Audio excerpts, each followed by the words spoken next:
বাউল সম্রাট শাহ আব্দুল করিমের ১০৯তম জন্মবার্ষিকী উপলক্ষে সুনামগঞ্জে শেষ হলো দুদিনের লোক উৎসব। তার জন্মস্থান সুনামগঞ্জের দিরাই উপজেলার উজানথল গ্রামের মাঠে এই উৎসবের আয়োজন করা হয়। এতে লোক উৎসব পরিণত হয় বাউলদের মিলন মেলায়। দুদিনের উৎসবের শেষ হয়েছে ভোরে।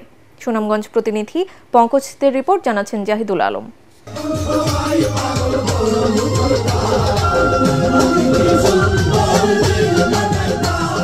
সাম্রাজ্যবাদ ও পুঁজিবাদের বিরুদ্ধে সংগ্রামী এক বাউল শাহ আব্দুল করিম।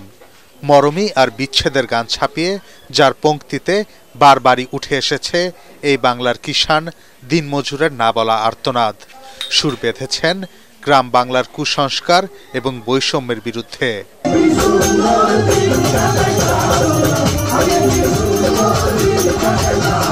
তাই তো বাউল সম্রাট খ্যাত শাহ আব্দুল করিমের ১০৯তম জন্মদিন উপলক্ষে আয়োজিত লোক উৎসবে ঢল নামে অসংখ্য ভক্ত অনুরাগীর।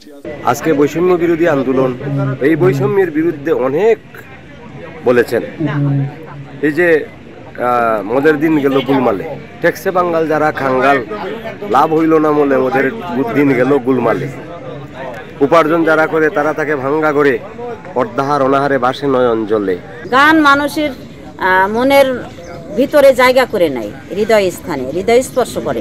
বাউল আব্দুল করিম সাহেবের জীবন দর্শন, ওনার রচনা, এগুলো যদি তুলে ধরা হয়, আমার মনে হয় দেশ দেশান্তর থেকে যেমন আমরা ছুটে এসেছি, তেমন বাংলাদেশের বাইরে থেকেও আরো দিনে দিনে মানুষ ছুটে আসবে। বাউল আব্দুল করিম আপোষ করেননি, বরং তৎকালীন সমাজ ব্যবস্থার ভেতরে দাঁড়িয়েও গেয়ে গেছেন মুক্তির গান।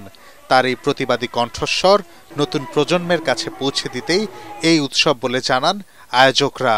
সামনে আমাদের ভাষা দিবস বা শহীদ দিবস আছে, এই শহীদ দিবস উপলক্ষে যদি আমরা আপনারা যদি সহযোগিতা করেন, আমরা একটা লোকজ উৎসব করতে পারি। আমাদের যে প্রধান বাউল আছে, যে 4 জন অন্যতম, এছাড়াও আরো অনেক আছে, ওনাদের সৃষ্টি এবং কর্ম নিয়ে যদি একটা উৎসব করা যায়, এটা খুব ভালো হয়। বাউল শাহ আব্দুল করিমের সমাজ চেতনা নির্ভর গানগুলো শোষণ বঞ্চনার বিরুদ্ধে প্রতিবাদী সংগ্রামের প্রেরণা। 2025-এ নতুন বাংলা গড়ার পথে তার লেখা সাম্রাজ্যবাদ বিরোধী শোষণমুক্ত দেশ গড়ার পাথেয় হবে, এমনটাই মনে করেন তার ভক্তরা। Bureau report, ATN Bangla.